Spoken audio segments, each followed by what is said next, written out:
When he went to his bedroom, he opened the door and saw Gloria asleep, cuddling with Leonard on their matrimonial bed.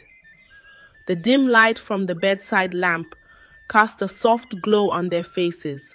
Fred was shocked, angry, and heartbroken. He stood there for a moment, gripping the door handle tightly as his mind raced. He began to cry, his tears falling silently onto the carpet. "Good afternoon, sir. Please, could you take my sister and I to the nearest orphanage? My mother has just passed away, and we have no one to care for us. Please, sir, help my sister and I, Ada," pleaded her small hand, clutching Emem's tightly. The man was touched when Ada told him that their mother was dead. He wiped their tears gently with a handkerchief and began to ask people around for the nearest orphanage. It was about a 2-hour drive. The young man was so touched that he decided to take them there himself. The road was bumpy, and the girls sat quietly in the back seat holding each other for comfort. After a long drive, they arrived at the orphanage with Ada and Emem. They thanked him, their voices trembling with gratitude, and he waved them goodbye and left. The next day, a couple came for adoption, and they saw Emem looking so cute. Her big curious eyes and shy smile immediately caught their attention. They wanted to adopt Emem. The management told them that the girls had just come into the orphanage the previous day, but the couple insisted that they wanted Emem. Ada refused to let her sister go. She stood protectively in front of Emem, her voice steady despite the tears in her eyes. "We are sisters, and she can't go without me. We have to go together," Ada told the management and the couple who wanted to adopt Emem, her hands shaking as she held Emem's tiny fingers. The couple decided to adopt both of them. Back at home, Fred couldn't stand losing another wife and unborn child due to his new violent lifestyle. He quickly carried Gloria and took her to the nearest hospital. The hospital smelled of antiseptic, and the bright white walls seemed to amplify Fred's guilt.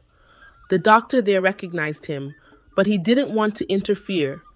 He just took care of Gloria and came out to tell Fred that Gloria and her baby were okay. Fred apologized to Gloria for raising his hands on her, but she was still angry with him. She looked away, her lips pressed tightly together. Fred called the police officer, telling him about the disappearance of his 2 girls. 2 days later, a call came into Fred's phone. It was his police officer friend. Fred hurriedly picked up the call, expecting good news. The officer told Fred that his girls were in the orphanage. Fred was happy, but then he was told that the children had been adopted by a couple who submitted a fake address. Fred became heartbroken and tears rolled down his cheeks. He began to question himself. How can I lose my girls because of my carelessness? What if they were kidnappers or child traffickers? He kept on thinking about it. He paced the room, running his hands through his hair in frustration. 3 weeks had already passed, and there was no news from the police about Ada and Emem. Fred went ahead and prepared the burial arrangement for Nnenna, his late wife. When the date was set, the extended family began to ask about Ada and Emem, but Fred lied. He told them that they were taking exams, and he didn't want them to witness the burial of their mother at such a tender age. People were scared of Fred because of his wealth, so no one questioned him further. A few weeks after the burial of Nnenna, Gloria went into labor. She gave birth to a baby boy. The cries of the newborn echoed through the quiet hospital corridor. Joy came back into the life of Fred. Although he did not know the whereabouts of his girls, yet he now had a son that he had been searching for. He named his son Zion. He held the baby close, a bittersweet smile on his face. 6 months after the birth of his son, Gloria came to Fred one night and said to him, "Honey, I have a male cousin who stays in Cimarron and makes intercontinental dishes. Please, can we allow him to come stay with us so he can be cooking for us? Since I gave birth, I have a lot of chores to do. At least his presence can help me." Gloria's voice was soft, but there was a glint of determination in her eyes as she waited for Fred's response. Fred accepted her request, and 2 days later, Leonard arrived at Fred's house with his luggage. The sound of the taxi pulling away lingered in the air as Leonard adjusted his coat and stepped inside. Days after Leonard started staying with Fred, under the same roof, he began to complain to Gloria. One evening, as they sat in the dimly lit living room, Leonard said he was not comfortable with the way Fred touched her. Gloria placed her hand on his, whispering for him to be patient. She promised that once she convinces Fred to will all of his assets to their son's name, they could go ahead and kill him. Leonard's tense expression softened, and he hugged Gloria tightly. They started celebrating their plans with loud music. The speakers vibrated with bass, shaking the fragile glass on the shelves. The volume of the music did not allow them to hear the sound of Fred's car driving into the compound. Meanwhile, after Ada and Emem were adopted by the unknown couple, they took a taxi and dropped at a location with dusty, unpaved roads. Then the couple entered into an exotic car with the girls, and they drove for a very long distance. The engine purred quietly as Ada glanced nervously at the towering trees that lined the narrow road.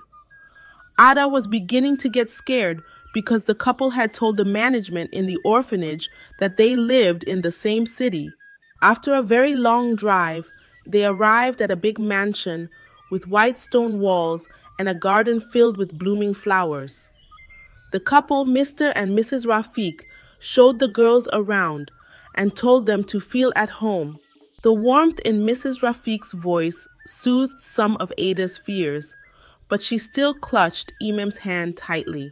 Back at Fred's house, Fred walked closer to the door, his heart pounding as he wondered why his wife would be playing such loud music. He had come back home to pick up an important document which he had forgotten. His phone rang, suddenly breaking the tense silence, and it was the police officer calling him. He told Fred that his daughters had been found. Fred's knees buckled slightly as he was filled with joy that his girls were still alive. The police asked him to come to station immediately. He wanted to tell Gloria about the news, but on second thought he decided to go and find his daughters first. When he arrived at the police station, the police told him that it was a very powerful family in the West that had adopted his children. The police officer asked Fred to go and bring the birth certificate of his daughters so that he could claim them back. Fred was stubborn and insisted on going directly to the location. He left the station and traveled down to the west. The sun was setting when he stopped to ask for directions, his face weary but determined. He called Gloria on the phone, telling her he had an emergency trip which would take him 2 days. After a very long drive, with the directions and questions he asked on the way, Fred arrived in the big compound of Mr. Rafik. Everyone came out curious about the man shouting at the gate. Fred's voice cracked as he demanded to see his children. Ada and Emem came out, too, standing hesitantly behind Mr. Rafik. Fred called out to them, his hands reaching out, but they didn't go to him. Mr. Rafik told Fred to leave his compound before he would call the police on him. Ada, on seeing what was happening, ran into her room and came out with a piece of paper. She handed it over to Mr. Rafik to give to their father. Fred's hands trembled as he took the piece of paper and walked back to his car in tears, seeing his children rejecting him. Once inside, he unfolded the letter Ada had written, and it read, "Dear Dad, your new wife has been maltreating us in your absence, and she forces us to do duties meant for adults. She leaves us for hours without food.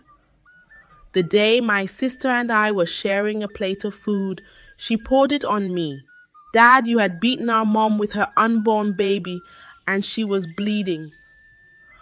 I came to your room to beg you to take her to the hospital. Your new wife shouted at me and sent me away from your room. I struggled with my mother and sister that night, but our mother didn't make it.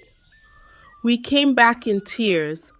We had just lost our mother, yet you left us in the living room and went into the bedroom with your new wife. Emem and I slept on the tiled floor, and Emem caught a cold. You never cared. I decided to be a mother and father to myself and my little sister Emem. Your wife was plotting to kill us with the man called Leonard and then poisoning you. If you see this letter, just know that my sister and I have left the house. The daughters you don't care about, Ada and Emem."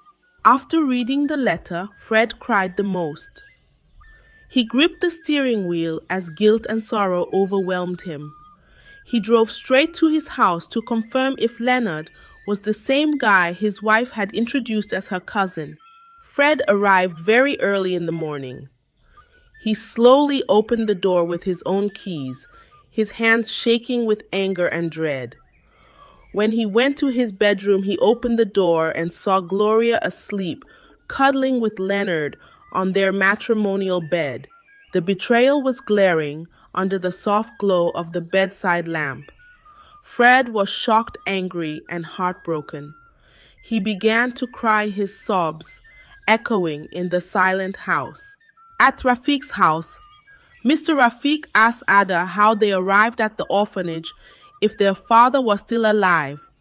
Ada sat on the edge of her bed, her voice steady despite the tears streaming down her face as she explained everything to Mr. Rafiq and how their father's new wife was maltreating them and wanted to kill them. Mr. Rafiq promised he wouldn't let any harm come to them. The girls finally felt a sense of safety as they stayed under his protection. Back at Fred's house, Fred closed the door, slowly went into his car, and drove out of the house. He stopped at a location. He was filled with regret, and he was heartbroken. He realized he had lost his wife who loved him and never cheated on him, and the girls that he never cherished were being abused by others. He went in search of diamonds and lost gold. Fred promised himself that he was going to bring his girls back home. Another realization dawned on Fred. If Gloria was sleeping with Leonard, it only meant that the child she gave birth to was not his. He was heartbroken again, but then he made up his mind that he was going to play the game with Gloria and Leonard. So he stopped eating in his house to avoid being poisoned. 2 days later, Fred came back to his house and met Leonard feeding Gloria. He just walked past them and connected his phone to the speaker in the living room. Gloria was shocked to hear everything she had been discussing with Leonard from the speaker, even when they were making out. Later that evening, when Fred retired to his bed and was sleeping, Leonard and Gloria came into his room. They brought out a gun and pointed it at Fred's head, while Gloria brought out some documents, gave them to him, and asked him to sign. Fred asked her why she was doing this to him. He asked Gloria how she made him fall for her tricks. Gloria told him everything that was planned by her and Leonard. "Well, this is how it all happened," Gloria began. "Leonard had a bad day at work. He was at the beer parlor drinking away his sorrows when he overheard you telling one of your friends how much you needed a male child and that your wife could only give you female children. You were opening your big mouth everywhere. So Leonard decided to track you, and we discovered that you were rich. And so we came to present you with what you wanted and take what we wanted and take what we wanted. I was already pregnant before you slept with me. Fred realized that he had been played all along. Out of pain, he signaled to the policemen who had been surrounding the building with his men. They came inside and arrested Gloria and Leonard. 2 days later, someone called Fred on the phone. He answered, and it was Mr. Rafik calling him. Mr. Rafik invited him over to his house. Fred didn't waste any time but quickly got there. After a long journey, the kids were ready to go back with their father. Mr. Rafik told Fred that his daughters were very smart and had just saved them from being barren forever. Fred thanked Mr. Rafik and promised never to neglect his girls anymore. Mr. Rafik told Fred that he was going to give the girls 30 of his properties. Fred was so touched. He told the girls to stay for the holidays and that he would come back to take them. As Fred drove off, he stopped at a quiet place and began to speak to himself. What I detested is the best for another. What I have neglected another has adored. I know all my pleadings won't bring back Nnenna, but I swear on your grave to give all my love to our daughters. I will never marry another woman. I have realized my mistakes, and you will live forever in my heart. Tears rolled down his cheeks. He wiped them off and drove away. This story serves as a powerful reminder of the importance of cherishing the people we have in our lives. It teaches us to avoid taking loved ones for granted and emphasizes the value of family over societal expectations or material wealth. The pain Fred experienced is a consequence of neglecting his responsibilities as a father and husband, only to realize too late the treasures he had lost. Additionally, it warns against allowing greed, pride, and external influences to dictate our actions. Fred's desire for a son blinded him to the love and loyalty of his daughters and first wife, leading to a cascade of tragic events. The story also highlights the danger of trusting people who appear to have selfish intentions, as seen in Gloria and Leonard's betrayal. Finally, it underscores the resilience of children like Ada and Emem, who despite neglect and mistreatment, showed bravery and wisdom in protecting themselves and standing for each other. Thank you for watching my channel. If you found this story valuable, don't forget to like, share, and subscribe. Stay tuned for more thought-provoking and inspiring videos on this channel. See you next time. Once upon a time, in a village named Umuko, there lived a madman named Oba. Oba looked like the earth itself had spat him out. His clothes were nothing but rags clinging to his body like leaves to a dying tree. His hair was wild, shooting out in every direction like the branches of a thorn bush. His face, covered in dirt, carried a strange look, half smile, half shadow. On his back was a big sack, old and worn. It sagged heavy, like it carried the weight of a secret too dark to speak. Everywhere Oba went, that sack followed like a snail and its shell. The villagers stared at him from their windows. Who is this man? One whispered, clutching her child closer. He looks like he has no home, no family. Another shook her head, her voice tinged with both pity and fear. He must be mad. Oba didn't seem to notice their whispers. He walked straight to the big Ayoko tree by the market square and dropped his sack. The tree stood tall, its branches stretching wide, like a giant's arms, its bark etched with scars from years of weather and villagers carving initials. That was where Oba made his home. Mothers warned their children, stay away from that man. Mad people can harm you. The children nodded, but their eyes were curious. They wanted to know what was inside that sack. It was big, too big for a madman to carry, and it always seemed to smell of something strange, like dried leaves and burnt wood. Sometimes, when the wind shifted, the scent carried a faint metallic tang, like rust or blood. But Oba didn't bother anyone. In the mornings, he begged for food. The women gave him scraps, and he nodded in thanks, his eyes never meeting theirs. In the afternoons, he sat by the tree chewing on sticks or throwing stones like a child, playing a lonely game. He muttered to himself words nobody understood, and sometimes he laughed a laugh that sounded like dry leaves crunching underfoot. The villagers pitied him. Poor man, they said. He's harmless. But still, no one dared to touch his sack. And so, life in Umuko went on with Oba sitting quietly under the Ayoko tree, his sack always by his side, guarding its secrets like a crocodile guards the river. Little did they know the rains that brought Oba to their village also carried a storm far more dangerous, a storm with sharp teeth and no mercy. One fateful day, the village woke to the sounds of roosters crowing and women starting their morning chores. Little Ada, a bright-eyed girl of 8, skipped out of her hut with a small calabash in her hand.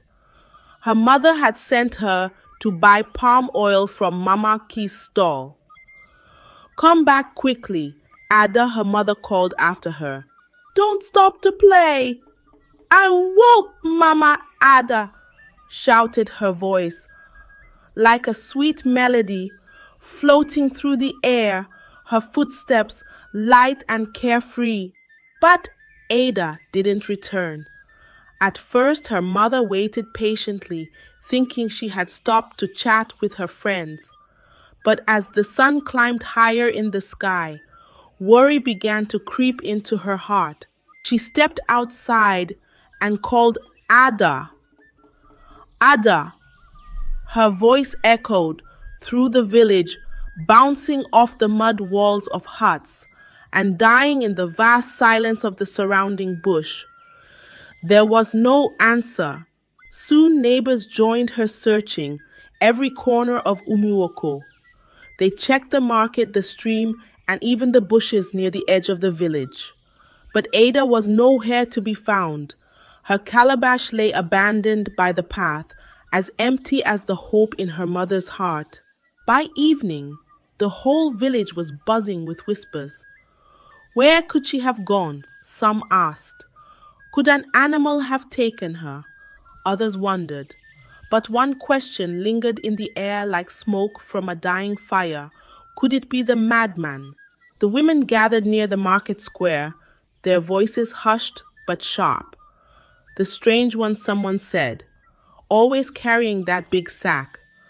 Who knows what's inside? Another shook her head. He's just a poor madman, she argued. He wouldn't harm a child. Still, the suspicion hung like a shadow over Oba. He sat under the Ayoko tree, chewing on a stick. His sack resting beside him as always. He didn't seem to notice the villagers' stares or hear their whispers. When someone asked him if he had seen Ada, he simply laughed, a sound that sent shivers down their spines. Mad people don't know anything, an elder said, shaking his head. Let's keep searching. Night fell, and the village was swallowed by silence, broken only by the sound of Ada's mother sobbing into the darkness. The stars blinked coldly in the sky, as if watching over a secret they would never tell. Ada was gone, and Umuko would never be the same again. The days rolled into weeks, and weeks turned into months. The memory of little Ada still haunted Umuko like a shadow that refused to fade. Her mother's cries had grown quieter, but her sorrow hung in the air, heavy like the morning mist. Life in the village tried to return to normal, but the fear never truly left. Then it happened again. It was a quiet morning when Nnamdi, a bright and curious boy of 11, was sent to fetch water from the stream. His laughter had always been like the chirping of birds, filling the village with joy. With his small wooden bucket in hand, he waved goodbye to his siblings. "I'll be back soon," he called, his voice full of promise. But Nnamdi never came back. When the sun climbed high and there was no sign of him, his mother grew worried. She sent his older brother to check the stream. The bucket was there sitting on the bank, but Nnamdi was gone, as if the earth had swallowed him whole. His brother ran back to the village shouting, "Nnamdi is missing." The news spread quickly. The villagers gathered once again, their faces pale and their hearts racing. "Not another child," they murmured, their voices trembling. They searched the stream, the bushes, and the nearby farms, but Nnamdi was nowhere to be found. The fear that had been lurking now rose like a flood, drowning the village in panic. Mothers held their children close, refusing to let them out of their sight. Doors were locked as soon as the sun began to set, and the once lively village streets grew quiet and tense. As before, whispers about Oba filled the air. "It must be him," one woman said, her voice low. "He came with that sack, and since then our children have disappeared." "But he's mad," another argued. "What would a madman want with children? He's always sitting under that tree watching everything someone else said." "What if he's pretending?" Despite the whispers, no one dared to confront Oba. He sat under the Ayoko tree, as always chewing on sticks and humming to himself. His sack ever present rested by his side, silent but suspicious. Fear spread like wildfire through Umuko. Children no longer played outside, and even the bravest hunters hesitated to stay late in the forest. Every shadow seemed alive, every sound a threat. Yet even with all their fear, the villagers kept their distance from Oba. The thought of accusing him or opening his sack was too much to bear, and so the village lived in quiet terror, as if holding its breath, waiting for the next storm to come. However, when night fell, Oba came alive. Under the shadow of the Ayoko tree, he shed the mask of madness like a snake sheds its skin.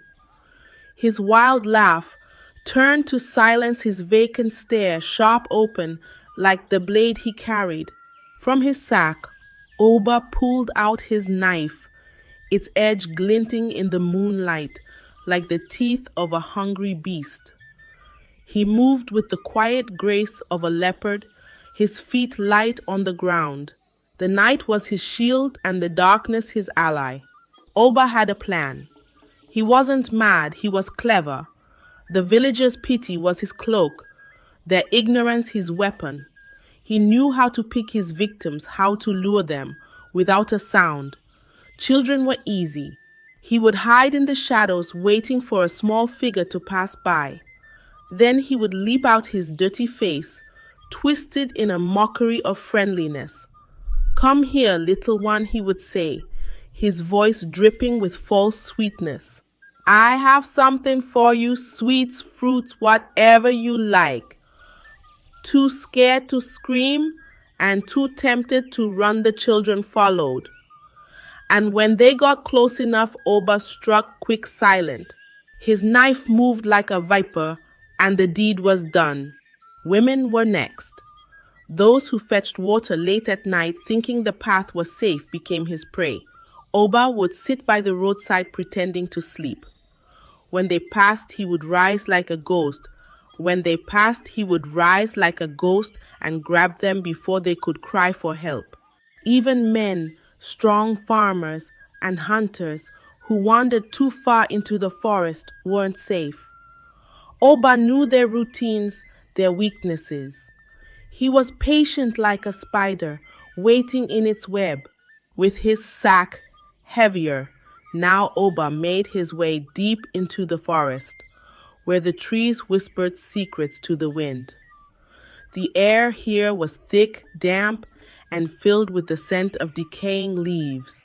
There, hidden among the shadows, was a small hut. This was where the ritualists waited, men with dark desires. They welcomed Oba like an old friend, their faces eager and greedy. A good worker, one would say, counting the heads. You'll be rewarded well. Oba would collect his payment, a bundle of coins or goods, and vanish back into the night. By the time the first rooster crowed, he was back under the Ayoko tree, humming and chewing on sticks, the picture of a harmless madman. No one suspected. No one dared to ask. The sack that sat beside him held the village's darkest secret, a secret Oba carried like a burden he had long grown used to. And so while the village slept, Oba thrived, his evil hidden in plain sight. Oba's secret life carried on. But even the cleverest crocodile risked the river's wrath.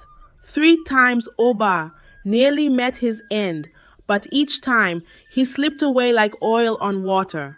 The first close call happened on a bright afternoon. A farmer's wife was returning from her farm, her basket filled with cassava. She walked past the Ayoko tree and glanced at Oba sitting with his sack as always. Something caught her eye, dark, sticky drops sliding from the bottom of the sack. Blood. Her heart skipped a beat. She hurried home and told her husband, her words tumbling out like a broken pot. There's blood on that madman's sack. You must go and see. The farmer gathered some men, their machetes gleaming in the sun. They marched to the Ayoko tree, determined to confront Oba.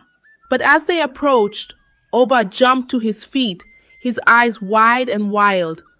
He began to shout, waving his arms like a mad prophet. "Leave me alone," he screamed. "The spirits are speaking to me. They will curse you if you come near." The men hesitated, fear creeping into their hearts. "Mad people have strong juju," one whispered. Slowly they backed away, leaving Oba laughing under the tree, his sack untouched. The second time was in the deep of the night. A hunter, returning from the forest, saw Oba dragging his sack through the bushes. The hunter crouched behind a tree, his curiosity burning like a flame.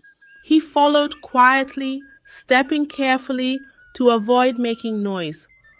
Oba stopped suddenly and turned, his eyes glowing like red-hot coals in the moonlight. The hunter froze, his courage melting like wax before fire. Without a word, he dropped his spear and ran back to the village, his heart pounding like a drum. "I saw him," he told the villagers. His eyes were like fire. "He's not mad, he's something worse." But fear kept the villagers from acting. The third close call happened one lazy afternoon. A group of boys bored with their games decided to dare each other. "Let's see what's inside the madman's sack," one said, his eyes gleaming with mischief. "Are you mad yourself?" another asked. But they all laughed and agreed. They crept up to the Ayoko tree, their footsteps as light as cat paws. Oba lay stretched out, snoring softly, his sack beside him. One boy, braver than the rest, reached out to lift the sack. But just as his fingers touched it, Oba's laughter exploded like thunder. The boys screamed, dropping their sticks and running as fast as their legs could carry them. Behind them, Oba's laughter followed, echoing like a ghost's wail. Though Oba escaped each time, these close calls began to stir the air in Ikuku. The villagers felt unease creeping in like a storm building in the distance. The Ioko tree, once just another part of the village, now loomed like a silent witness to something terrible. And Oba, the madman, sat beneath it, his sack guarding its secrets like a sleeping lion. Meanwhile, in the heart of Ikuku's palace lived Princess Adaora, the jewel of the land. Her beauty shone like the morning sun, and her kindness was as soft as the evening breeze. Everyone admired her, for she treated even the poorest villager like family. Her laughter could chase away the darkest clouds, and her heart was as big as the sky. One market day, as Adaora walked through the village with her maid, her eyes fell on Oba. He sat under the Ayoko tree, his sack beside him, as always chewing on a stick and humming softly. The villagers avoided him, their fear like an invisible wall around the tree. But Adaora stopped and stared. "Why does everyone avoid him?" Adaora asked her maid one day. "He's a madman, my princess." The maid replied, fear in her voice. "People say he's dangerous."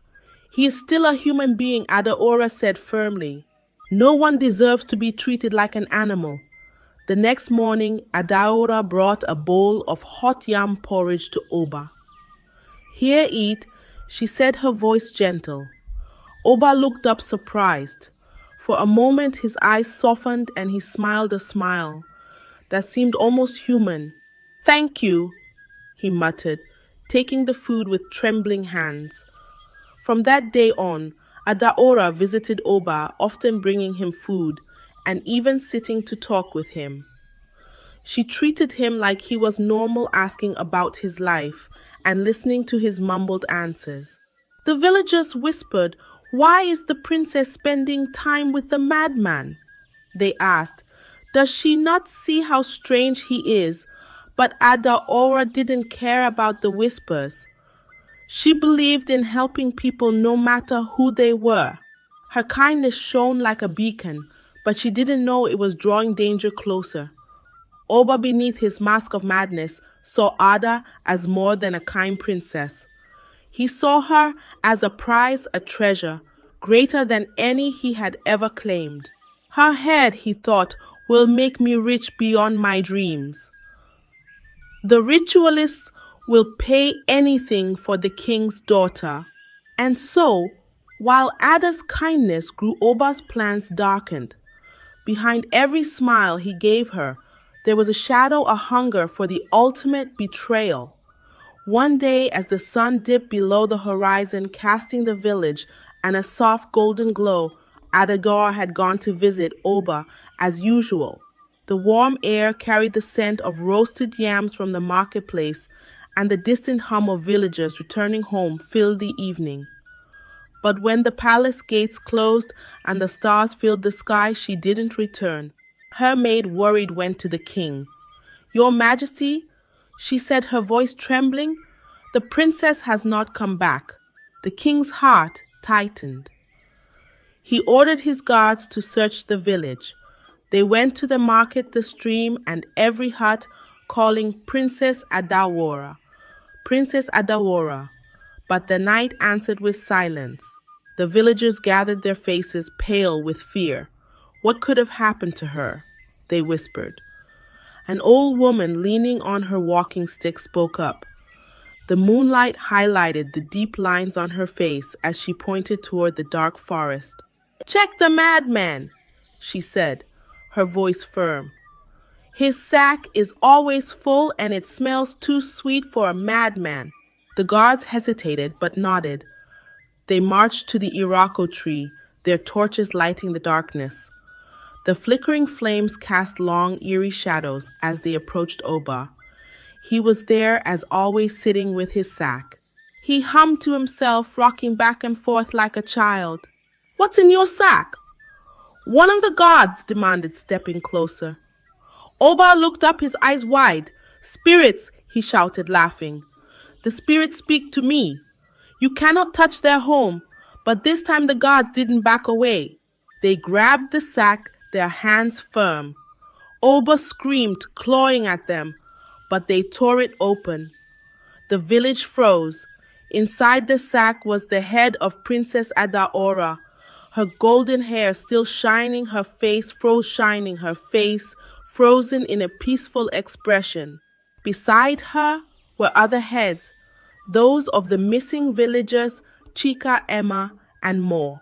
Gasps filled the air, followed by cries of horror.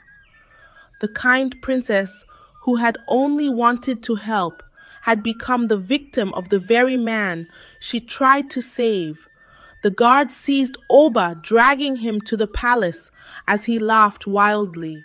The Iroko tree stood silent, its branches swaying in the night wind, as if mourning the secrets it had witnessed. The storm of sorrow and rage that followed was one Umuko would never forget. Oba was dragged to the palace, his hands bound with rough ropes, his feet stumbling on the dusty ground. The villagers followed their wails, piercing the morning air. The king sat on his throne, his face carved with grief.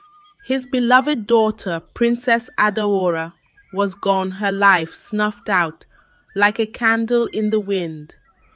When Oba was thrown to the ground before him, the king's voice thundered like a storm. "You dare harm my daughter? You dare bring this darkness to my land?" His sorrow filled the room heavy as a mountain. Oba, on his knees, looked up with a twisted smile. His wild eyes roamed the crowd. "Kill me if you must," he said, his voice steady. "But know this, I am not the only monster here." The crowd gasped. Murmurs rippled through the hall like the rustling of dry leaves. "What do you mean?" the king demanded, his voice trembling with rage. Oba laughed, a sound that sent chills down their spines. "You call me evil, but your own greed feeds the ritualists. You sell your lands, your children's future, for promises of wealth and power. Without you, there would be no market for the heads I brought them." The villagers fell silent, their faces pale.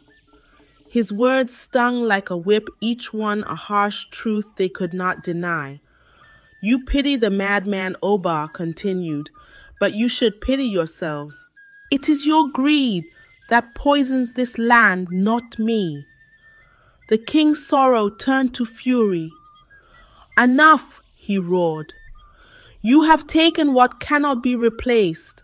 Your life will end today, and the evil you have brought will end with you." With a swift motion, the guards carried out the king's command. Oba's laughter stopped, replaced by the quiet murmurs of the crowd. But his words lingered in the air, heavy and undeniable, leaving the villagers ashamed and angry at themselves. The grief of Princess Adaora's death was a fire that burned in the hearts of the villagers. They could no longer ignore the shadow that had grown over Umuko. Oba's words echoed in their minds, stirring both guilt and resolve. "We must destroy the ritualists," one elder said, his voice firm like iron. "They have feasted on our greed for too long." Led by the king's guards, the villagers marched into the forest. The trees loomed tall, their branches whispering secrets of old. Deep within, they found the small hut where Oba had delivered his gruesome goods.